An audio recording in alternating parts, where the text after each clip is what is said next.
Subsídio milhão hat ba importador FOS, sela resolve problema preço ba necessidade básica e a mercadoria.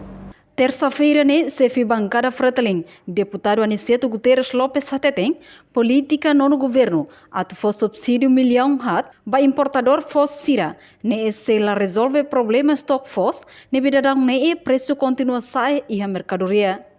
Ex-presidente do Parlamento Nacional ne Suzere Diecliu, subsídio idane for direita ba agricultura Sira hodi produz FOS.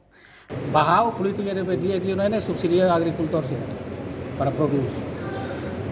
E tem problema FOS ne, e a railara ne, laos tambah FOS usi raili umus folin sa tiona.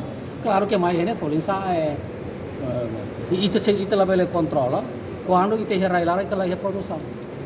Ite produção é menos loss.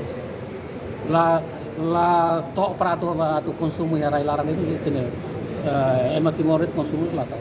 Significa 4 milhões de empresas serão nela benefício. Sim, a política governo nem mas se usa a opinião nem política vai salah.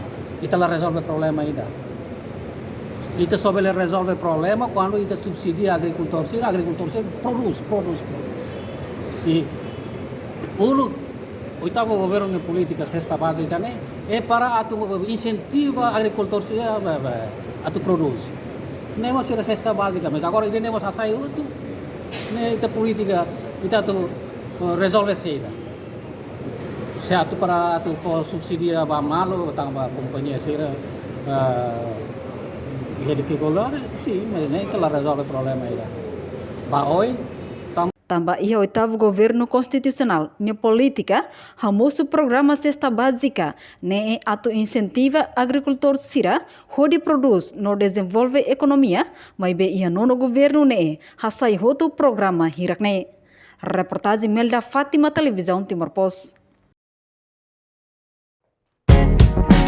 Janela informação ba Ema Hotu. Atu tem informação atual dia Clio, que tá halua. Hane botão subscribe, like, halo comentário, no faz botão ba media social Hotu.